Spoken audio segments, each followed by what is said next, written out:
सेठ लगनदास जी के जीवन की बगिया फलहीन थी। कोई ऐसा मानवीय, आध्यात्मिक या चिकित्सात्मक प्रयत्न न था जो उन्होंने न किया हो। यूं शादी में एक पत्नी व्रत के कायल थे, मगर जरूरत और आग्रह से विवश होकर एक दो नहीं 5 शादियां की।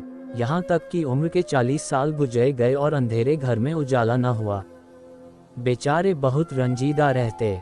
ये धन संपत्ति, ये ठाट बाट, ये वैभव और यह ऐश्वर्य क्या होंगे? मेरे बाद इनका क्या होगा? कौन इनको भोगेगा? ये ख्याल बहुत अफसोसनाक था। आखिर यह सलाह हुई कि किसी लड़के को गोद लेना चाहिए, मगर यह मसला पारिवारिक झगड़ों के कारण सालों तक स्थगित रहा। जब सेठ जी ने देखा कि बीवियों में अब तक बदस्तूर कशमकश हो रही है, तो उन्होंने नैतिक साहस से काम लिया और एक होनहार अनाथ लड़के को गोद ले लिया। उसका नाम रखा गया मगनदास। उसकी उम्र 5-6 साल से ज्यादा न थी। बला का जहीन और तमीज़दार। मगर औरतें सब कुछ कर सकती हैं, दूसरे के बच्चे को अपना नहीं समझ सकती। यहाँ तो 5 औरतों का साझा था। अगर एक उसे प्यार करती तो बाकी 4 औरतों का फर्ज था कि उससे नफरत करें। हाँ, सेठ जी उसके साथ बिल्कुल अपने लड़के की सी मोहब्बत करते थे।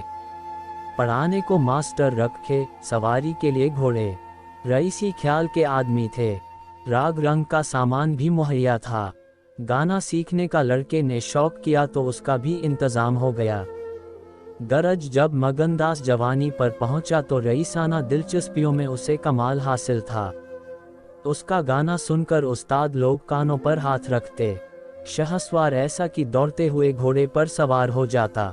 दिल डॉल, शक्ल सूरत में उसका सा अलबेला जवान दिल्ली में कम होगा। शादी का मसला पेश हुआ। नागपुर के करोड़पति सेठ मक्खनलाल बहुत लहराए हुए थे। उनकी लड़की से शादी हो गई। धूमधाम का जिक्र किया जाए तो किस्सा वियोग की रात से भी लंबा हो जाए।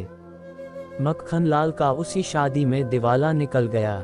इस वक्त मगनदास से ज्यादा ईर्ष्या के योग्य आदमी और कौन होगा। उसकी जिंदगी की बहार उमंगों पर भी और मुरादों के फूल अपनी शबनमी ताजगी में खिल खिल कर हुस्न और ताजगी का समा दिखा रहे थे। मगर तकदीर की देवी कुछ और ही सामान कर रही थी। वह सैर सपाटे के इरादे से जापान गया हुआ था कि दिल्ली से खबर आई कि ईश्वर ने तुम्हें एक भाई दिया है। मुझे इतनी खुशी है कि ज्यादा अरसे तक जिंदा न रह सकूं। तुम बहुत जल्द लौट आओ। मगनदास के हाथ से तार का कागज छूट गया और सर में ऐसा चक्कर आया कि जैसे किसी ऊंचाई से गिर पड़ा है। मगनदास का किताबी ज्ञान बहुत कम था, मगर स्वभाव की सज्जनता से वह खाली हाथ न था। हाथों की उदारता ने, जो समृद्धि का वरदान है, हृदय को भी उदार बना दिया था। उसे घटनाओं की इस कायापलट से दुख तो जरूर हुआ, आखिर इंसान ही था, मगर उसने धीरज से काम लिया और एक आशा और भय की मिली जुली हालत में देश को रवाना हुआ। रात का वक्त था। जब अपने दरवाजे पर पहुंचा तो नाच गाने की महफिल सजी देखी। उसके कदम आगे न बढ़े। वह लौट पड़ा और एक दुकान के चबूतरे पर बैठकर सोचने लगा कि अब क्या करना चाहिए। इतना तो उसे यकीन था कि सेठ जी उसके साथ भी भलमनसी और मोहब्बत से पेश आएंगे, बल्कि शायद अब और भी कृपा करने लगें। सेठानियां भी अब उसके साथ गैरों का सा बर्ताव न करेंगी। मुमकिन है मझली बहू जो इस बच्चे की खुशनसीब माँ थी, उससे दूर दूर रहे, मगर बाकी चारों सेठानियों की तरफ से सेवा सत्कार में कोई शक नहीं था। उनकी डाह से वह फायदा उठा सकता था। उसके स्वाभिमान ने यह गवारा न किया कि जिस घर में मालिक की हैसियत से रहता था, उसी घर में अब एक आश्रित की हैसियत से जिंदगी बसर करे। उसने फैसला कर लिया कि सब यहाँ रहना न मुनासिब है, न मसलहत। मगर जाऊं कहाँ? न कोई ऐसा फन सीखा, न कोई ऐसा इल्म हासिल किया जिससे रोजी कमाने की सूरत पैदा होती। रईसाना दिलचस्पियां उसी वक्त तक कद्र की निगाह से देखी जाती हैं जब तक कि वे रईसों के आभूषण रहें। जीविका बनकर वे सम्मान के पद से गिर जाती है। अपनी रोजी हासिल करना तो उसके लिए कोई ऐसा मुश्किल काम न था। किसी सेठ साहूकार के यहाँ मुनीम बन सकता था, किसी कारखाने की तरफ से एजेंट हो सकता था, मगर उसके कंधे पर एक भारी जुआ रखा हुआ था। उसे क्या करे? एक बड़े सेठ की लड़की जिसने लाड़ प्यार में परवरिश पाए, उससे ये कंगाली की तकलीफें क्यों कर झेली जाएंगी? क्या मक्खन लाल की लाडली बेटी एक ऐसे आदमी के साथ रहना पसंद करेगी जिसे रात की रोटी का भी ठिकाना नहीं? मगर इस फिक्र में अपनी जान क्यों खपाऊं? मैंने अपनी मर्जी से शादी नहीं की, मैं बराबर इनकार करता रहा। सेठ जी ने जबरदस्ती मेरे पैरों में बेड़ी डाली है, अब वही इसके जिम्मेदार हैं, मुझसे कोई वास्ता नहीं। लेकिन जब उसने दोबारा ठंडे दिल से इस मसले पर गौर किया तो बचाव की कोई सूरत नजर न आई। आखिरकार उसने यह फैसला किया कि पहले नागपुर चलूं, जरा उन महारानी के तौर तरीके को देखूं, बाहर ही बाहर उनके स्वभाव की, मिजाज की जांच करूं। उस वक्त तय करूंगा कि मुझे क्या करके चाहिए। अगर रईसी की बू उनके दिमाग से निकल गई है और मेरे साथ रूखी रोटियां खाना उन्हें मंजूर है, तो इससे अच्छा फिर और क्या। लेकिन अगर वह मेरी ठाट बाट के हाथों बिकी हुई हैं तो मेरे लिए रास्ता साफ है। फिर मैं हूं और दुनिया का गम। ऐसी जगह जाऊं जहां किसी परिचित की सूरत सपने में भी न दिखाई दे। गरीबी की जिल्लत नहीं रहती अगर अजनबियों में जिंदगी बसर की जाए। ये जानने पहचानने वालों की कनखियां और कनबत्तियां हैं जो गरीबी को यंत्र ना बना देती हैं। इस तरह दिल में जिंदगी का नक्शा बनाकर मगनदास अपनी मर्दाना हिम्मत के भरोसे पर नागपुर की तरफ चला, उस मल्लाह की तरह जो किश्ती और पाल के बगैर नदी की उमड़ती हुई लहरों में अपने को डाल दे।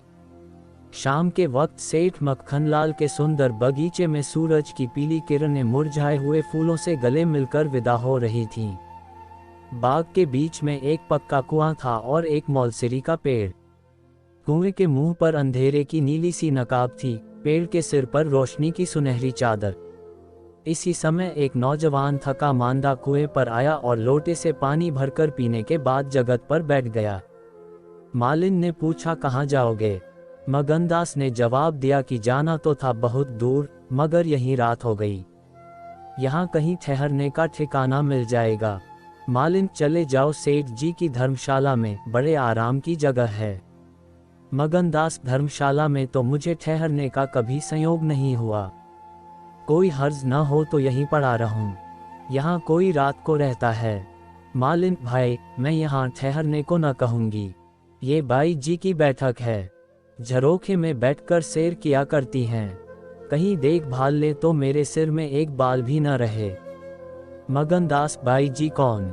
मालिक, यही सेठ जी की बेटी इंदिरा बाई। मगनदास, ये गजरे उन्हीं के लिए बना रही हो क्या?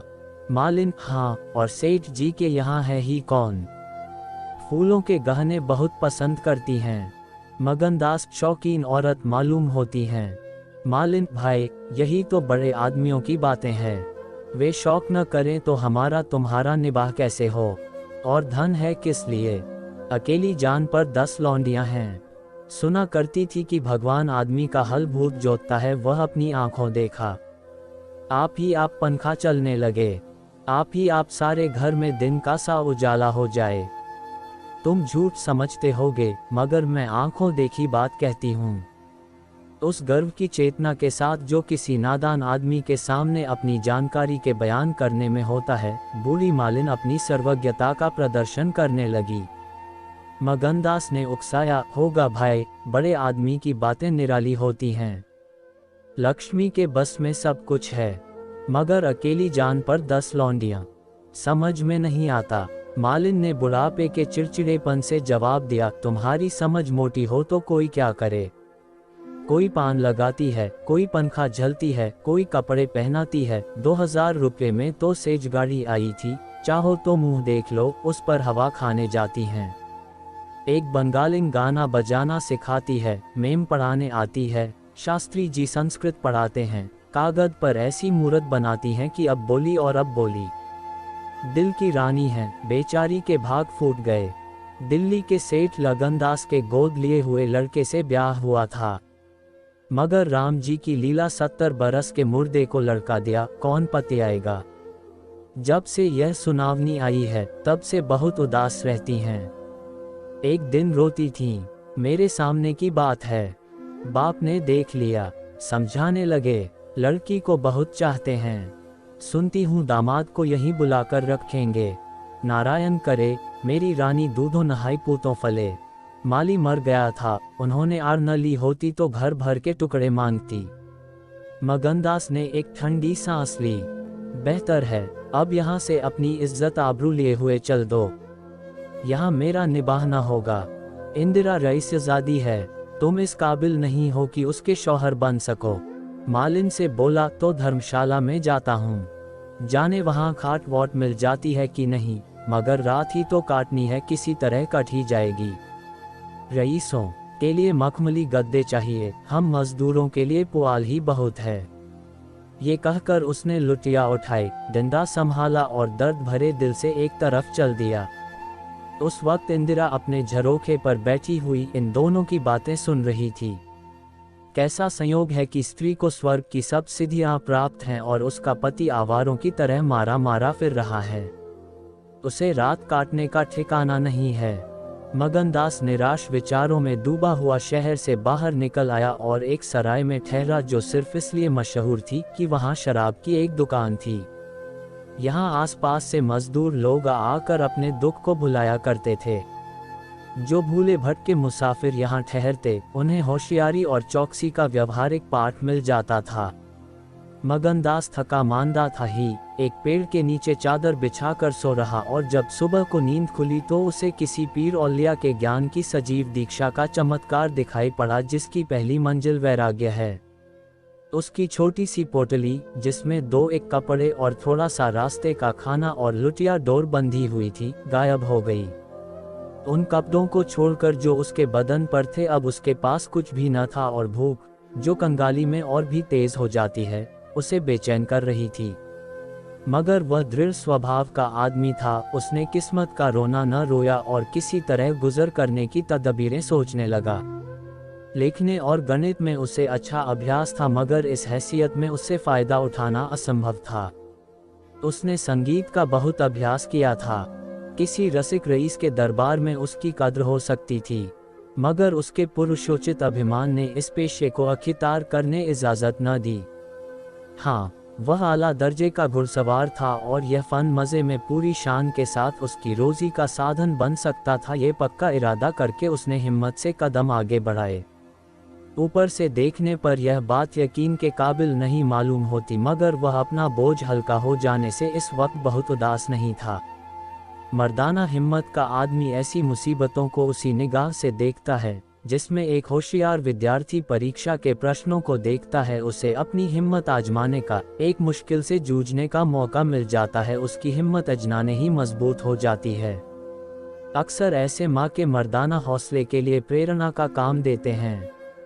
मगनदास इस जोश से कदम बढ़ाता चला जाता था कि जैसे कामयाबी की मंजिल सामने नजर आ रही है, मगर शायद वहाँ के घोड़ों ने शरारत और बिगड़ेलपन से तौबा कर ली थी, या वे स्वाभाविक रूप से बहुत मज़े में धीमे धीमे चलने वाले थे। वह जिस गांव में जाता निराशा को उकसाने वाला जवाब पाता। आखिरकार शाम के वक्त जब सूरज अपनी आखिरी मंजिल पर जा पहुंचा था, उसकी कठिन मंजिल तमाम हुई। नागरघाट के ठाकुर अटल सिंह ने उसकी चिंता को समाप्त किया। यह एक बड़ा गांव था, पक्के मकान बहुत थे, मगर उनमें प्रेतात्माएं आबाद थीं। कई साल पहले प्लेग ने आबादी के बड़े हिस्से को इस क्षणभंगुर संसार से उठाकर स्वर्ग में पहुंचा दिया था। इस वक्त प्लेग के बचे खुचे वे लोग गांव के नौजवान और शौकीन जमींदार साहब और हल्के के कारगुजार और रोबीले थानेदार साहब थे। उनकी मिली जुली कोशिशों से गांव में सतयुग का राज था। धन दौलत को लोग जान का अजाब समझते थे, उसे गुनाह की तरह छुपाते थे। घर घर में रुपये रहते हुए लोग कर्ज ले लेकर खाते और फटे हालों की तरह रहते थे। इसी में निबाह था। काजल की कोठरी थी, सफ़ेद कपड़े पहनना उन पर धब्बा लगाना था। हुकूमत और जबरदस्ती का बाजार गर्म था। अईरों के यहाँ आजन के लिए भी दूध न था। थाने में दूध की नदी बहती थी। मवेशी खाने के मुहर्रिर दूध की कुल्लियाँ करते थे। इसी अंधेर नगरी को मगनदास ने अपना घर बनाया। ठाकुर साहब ने असाधारण उदारता से काम लेकर उसे रहने के लिए एक मकान भी दे दिया, जो केवल बहुत व्यापक अर्थों में मकान कहा जा सकता था। इसी झोंपड़ी में वह एक हफ्ते से जिंदगी के दिन काट रहा है। उसका चेहरा जर्द है और कपड़े मैले हो रहे हैं, मगर ऐसा मालूम होता है कि उस अब इन बातों की अनुभूति ही नहीं रही। जिंदा है मगर जिंदगी रुखसत हो गई है। हिम्मत और हौसला मुश्किल को आसान कर सकते हैं, आंधी और तूफान से बचा सकते हैं, मगर चेहरे को खिला सकना उनके सामर्थ्य से बाहर है। टूटी हुई नाव पर बैठकर मल्हार गाना हिम्मत का काम नहीं, हिमाकत का काम है। एक रोज जब शाम के वक्त वह अंधेरे में खाट पर पड़ा हुआ था, एक औरत उसके दरवाजे पर आकर भीख मांगने लगी। मगनदास का आवाज परिचित जान पड़ी। बाहर आकर देखा तो वही चंपा मालिन थी, कपड़े तार तार, मुसीबत की रोती हुई तस्वीर। बोला, मालिन तुम्हारी यह क्या हालत है, मुझे पहचानती हो? मालिन ने चौंक कर देखा और पहचान गई। रोकर बोली, बेटा अब बताओ मेरा कहाँ ठिकाना लगे। तुमने मेरा बना बनाया घर उजाड़ दिया, न उस दिन तुमसे बात करती ने मुझे पर यह विपत पड़ती। बाई ने तुम्हें बैठे देख लिया, बातें भी सुनी। सुबह होते ही मुझे बुलाया और बरस पड़ी, नाक कटवा लूंगी, मुंह में कालिक लगवा दूंगी। चुड़ैल कुटनी, तू मेरी बात किसी गैर आदमी से क्यों चलाए? तू दूसरों से मेरी चर्चा करे। वह क्या तेरा दामाद था जो तू उससे मेरा दुखड़ा रोती थी? जो कुछ मुंह में आया बकती रही, मुझसे भी न सहा गया। रानी रूठेंगी अपना सुहाग लेंगी। बोली, बाई जी मुझसे कसूर हुआ, लीजिए अब जाती हूँ। छींकते नाक कटती है तो मेरा निबाह यहाँ न होगा। ईश्वर ने मुंह दिया है तो आहार भी देगा। 4 घर से मांगूंगी तो पेट को हो जाएगा। उस छोकरी ने मुझे खड़े खड़े निकलवा दिया। बताओ मैंने तुमसे उसकी कौन सी शिकायत की थी, उसकी क्या चर्चा की थी? मैं तो उसका बखान कर रही थी, मगर बड़े आदमियों का गुस्सा भी बड़ा होता है। अब बताओ मैं किसकी होकर रहूं? 8 दिन इसी तरह टुकड़े मांगते हो गए हैं। एक भतीजी उन्हीं के यहाँ लौंडियों में नौकर थी, उसी दिन उसे भी निकाल दिया। तुम्हारी बदौलत जो कभी न किया था वह करना पड़ा। तुम्हें कहाँ का दोष लगाऊं, किस्मत में जो कुछ लिखा था देखना पड़ा। मगनदास सन्नाटे में आ गया।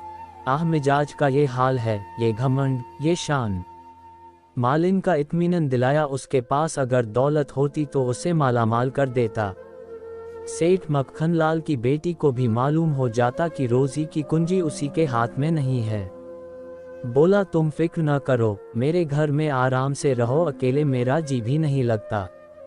सच कहो तो मुझे तुम्हारी तरह एक औरत की तलाशा थी, अच्छा हुआ तुम आ गईं। मालिन ने आंचल फैलाकर असीम आशीर्वाद दिया, बेटा तुम जुग जुग जियो, बड़ी उम्र हो, यहाँ कोई घर मिले तो मुझे दिलवा दो। मैं यहाँ रहूंगी तो मेरी भतीजी कहाँ जाएगी? वह बेचारी शहर में किसके आश्रय रहेगी? मगन लाल के खून में जोश आया, उसके स्वाभिमान को चोट लगी। उन पर यह आफत मेरी लाई हुई है, उनकी इस आवारागर्दी का जिम्मेदार मैं हूँ। बोला, कोई हर्ज न हो तो उसे भी यहीं ले आओ। मैं दिन को यहाँ बहुत कम रहता हूँ, रात को बाहर चारपाई डालकर पढ़ रहा करूँगा। मेरी वजह से तुम लोगों को कोई तकलीफ न होगी। यहाँ दूसरा मकान मिलना मुश्किल है, यही झोपड़ा बड़ी मुश्किलों से मिला है। यह अंधेर नगरी है, जब तुम्हारा सुबीता कहीं लग जाए तो चली जाना।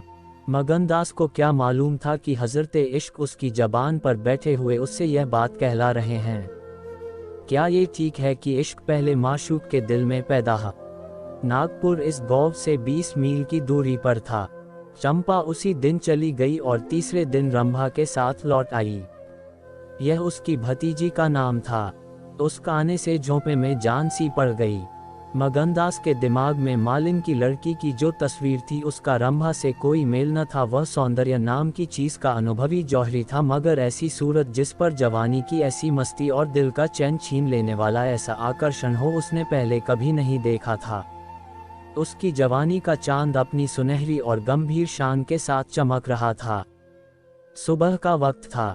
मगनदास दरवाजे पर पड़ा ठंडी ठंडी हवा का मजा उठा रहा था। रंभा सिर पर घड़ा रख के पानी भरने को निकली। मगनदास ने उसे देखा और एक लंबी सांस खींचकर उठ बैठा। चेहरा मोहरा बहुत ही मोहक, ताजे फूल की तरह खिला हुआ चेहरा, आंखों में गंभीर सरलता। मगनदास को उसने भी देखा।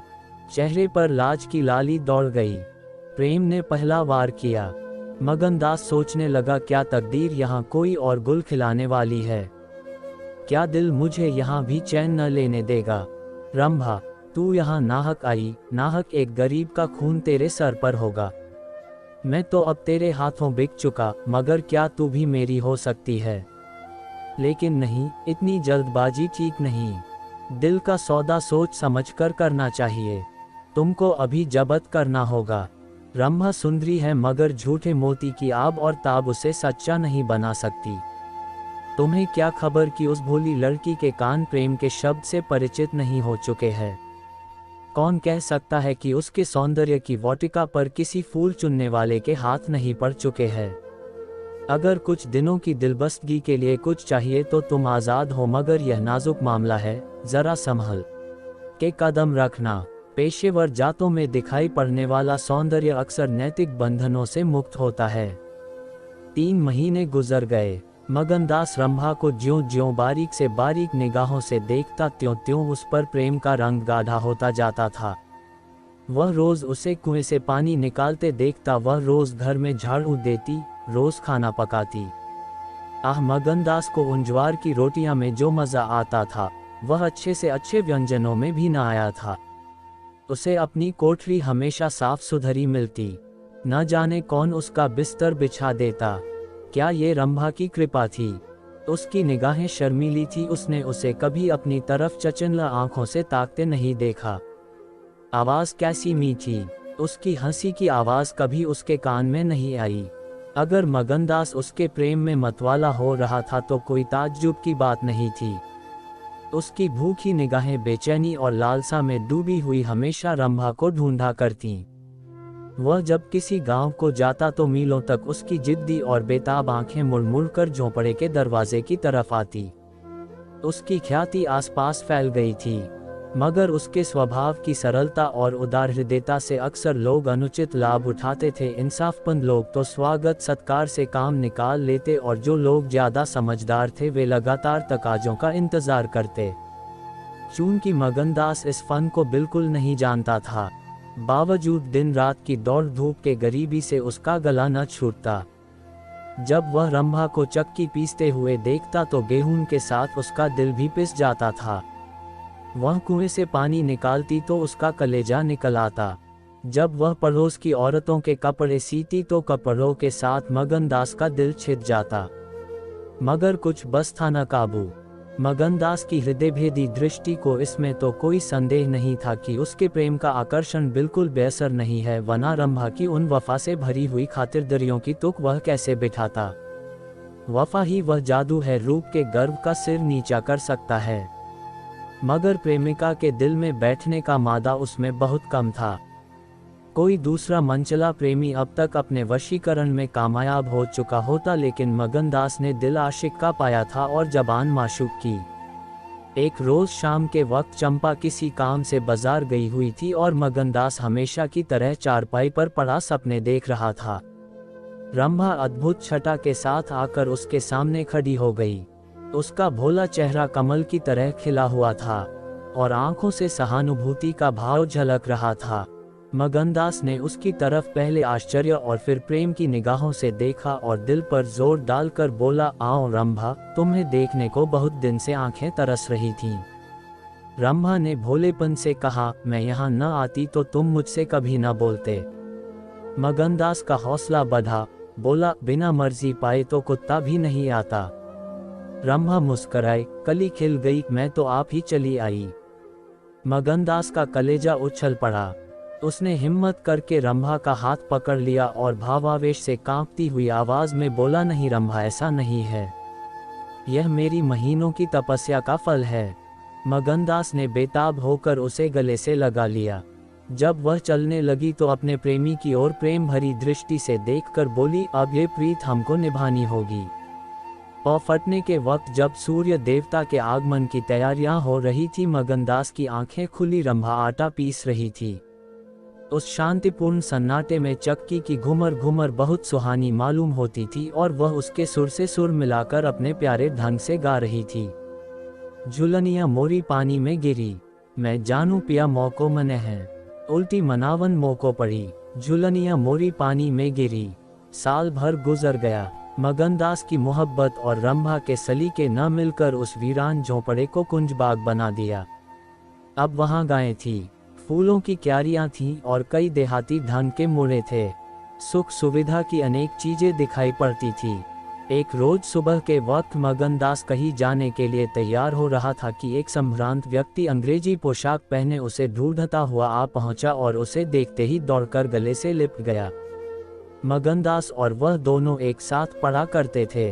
वह अब वकील हो गया था। मगनदास ने भी अब पहचाना और कुछ झेंपता और कुछ झिझकता उससे गले लिपट गया। बड़ी देर तक दोनों दोस्त बातें करते रहे। बातें क्या थी, घटनाओं और संयोगों की एक लंबी कहानी थी। कई महीने हुए सेठ लगन का छोटा बच्चा चेचक की नजर हो गया। सेठ जी ने दुख का मारे आत्महत्या कर ली और अब मगनदास सारी जायदाद, कोठी, इलाके और मकानों का एक छत्र स्वामी था। सेठानियों में आपसी झगड़े हो रहे थे। कर्मचारियों ने गबन को अपना ढंग बना रखा था।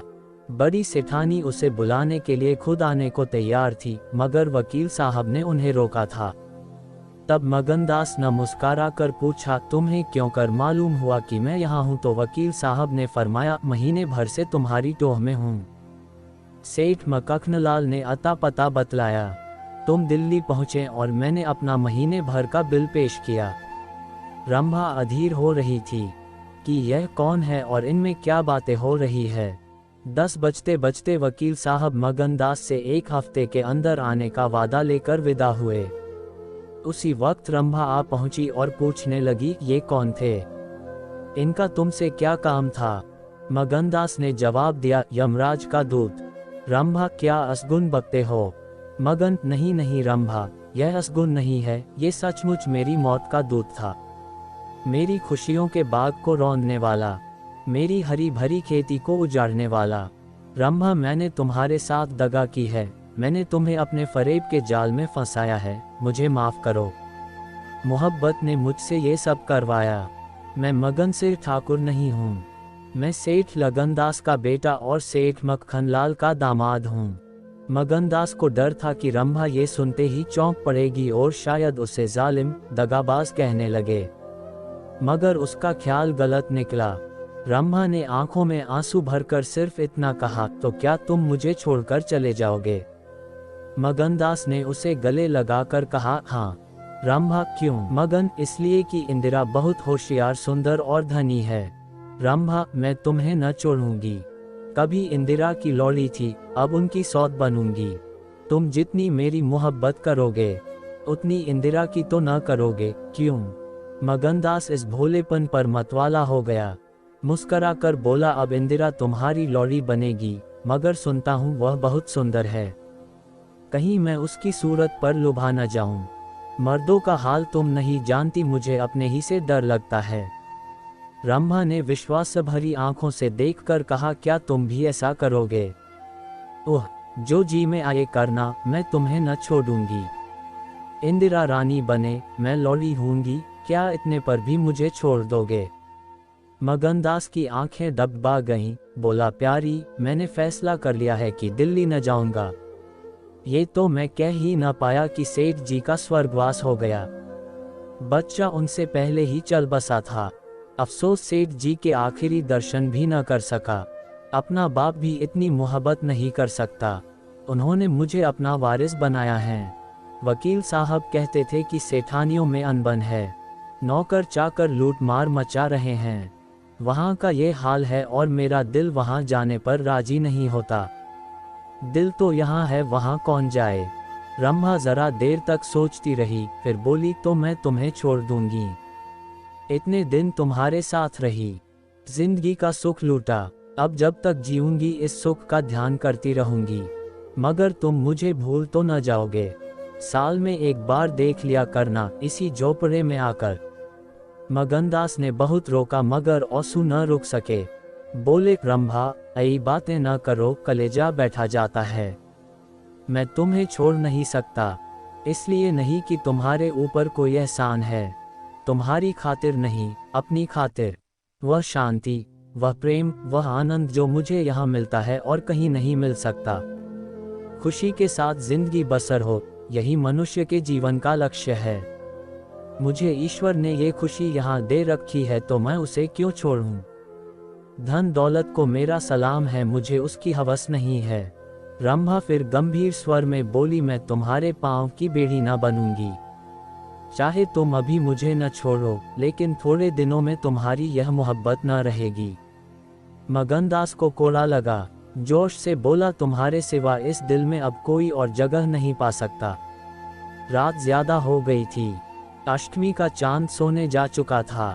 दोपहर के कमल की तरह साफ आसमान में सितारे खिले हुए थे।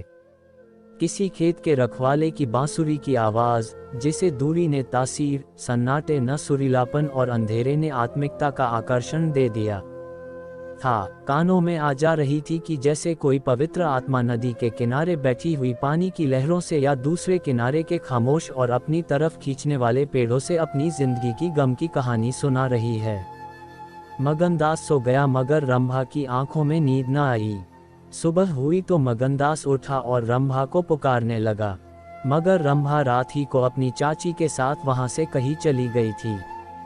मगनदास को उस मकान के दरो दीवार पर एक मनहूसियत सी छाई हुई मालूम हुई कि जैसे घर की जान निकल गई हो। वह घबरा कर उस कोठरी में गया जहां रंभा रोज चक्की पीसती थी, मगर अफसोस आज चक्की एकदम निश्चल थी। फिर वह कुएं की तरह दौड़ा गया, लेकिन ऐसा मालूम हुआ कि कुएं ने उसे निगल जाने के लिए अपना मुंह खोल दिया है। तब वह बच्चों की तरह चीख उठा। वह रोता हुआ फिर उसी झोपड़ी में आया जहां कल रात तक प्रेम का वास था, मगर उस वक्त वह शोक का घर बनी हुई थी। जब जरा आंसू थमे तो उसने घर में चारों तरफ निगाह दौड़ाए। रंभा की साड़ी अरगनी पर पड़ी हुई थी। एक पिटारी में वह कंगन रखा हुआ था जो मगनदास ने उसे दिया था। बर्तन सब रखे हुए थे, साफ और सुधरे। मगनदास सोचने लगा, रंभा, तूने रात को कहा था मैं तुम्हें छोड़ दूंगी। क्या तूने वह बात दिल से कही थी? मैंने तो समझा था तू दिल लगी कर रही है, नहीं तो तुझे कलेजे में छिपा लेता। मैं तो तेरे लिए सब कुछ छोड़े बैठा था, तेरा प्रेम मेरे लिए सब कुछ था। मैं यूं बेचैन हूँ, क्या तू बेचैन नहीं है? हाय, तू रो रही है, मुझे यकीन है कि तू अब भी लौट आएगी। फिर सजीव कल्पनाओं का एक जमघट उसके सामने आया। वे नाजुक अदाएं, वे मतवाली आंखें, वे भोली भाली बातें, वे अपने को भूली हुई सी मेहरबानियां, वह जीवनदायी मुस्कान, वे आशिकों जैसी दिलगोयां, वह प्रेम का नशा, वह हमेशा खिला रहने वाला चेहरा, वह लचक लचक कर कुएं से पानी लाना, वह इंतजार की सूरत, वह मस्ती से भरी हुई बेचैनी, ये सब तस्वीरें उसकी निगाहों के सामने हमरतनाक बेताबी के साथ फिरने लगी। मगनदास ने एक ठंडी सांस ली और आंसुओं और दर्द की उमड़ती हुई नदी को मर्दाना जबत से रोककर उठ खड़ा हुआ। नागपुर जाने का पक्का फैसला हो गया। तकिए के नीचे से संदूक की कुंजी उठाई तो कागज का एक टुकड़ा निकल आया। ये रंभा की विदा की चिट्ठी थी। प्यारे, मैं बहुत रो रही हूँ, मेरे पैर नहीं उठते, मगर मेरा जाना जरूरी है। तुम्हें जगाऊंगी तो तुम जाने न दोगे। कैसे जाऊं, अपने प्यारे पति को कैसे छोड़ूं? किस्मत मुझसे यह आनंद का घर छुड़वा रही है। मुझे बेवफा न कहना, मैं तुमसे फिर कभी मिलूंगी। मैं जानती हूँ कि तुमने मेरे लिए ये सब कुछ त्याग दिया है, मगर तुम्हारे लिए जिंदगी में बहुत कुछ उम्मीदें हैं। मैं अपनी मोहब्बत की धुन में तुम्हें उन उम्मीदों से क्यों दूर रखूं? अब तुमसे जुदा होती हूँ, मेरी सुध मत भूलना, मैं तुम्हें हमेशा याद रखूंगी। यह आनंद के दिन कभी न भूलेंगे। क्या तुम मुझे भूल सकोगे? तुम्हारी प्यारी रंभा। मगनदास को दिल्ली आए हुए 3 महीने गुजर चुके हैं। इस बीच उसे सबसे बड़ा जो निजी अनुभव हुआ वह ये था कि रोजी की फिक्र और धंधों की बहुतायत से उमड़ती हुई भावनाओं का जोर कम किया जा सकता है। 1.5 साल पहले का बफिक्र नौजवान अब एक समझदार और सूझबूझ रखने वाला आदमी बन गया था। सागर घाट के उन कुछ दिनों से उसे रियाया की इन तकलीफों का निजी ज्ञान हो गया था जो कारिंदों और मुख्तारों की सख्तियों की बदौलत उन्हें उठानी पड़ती है।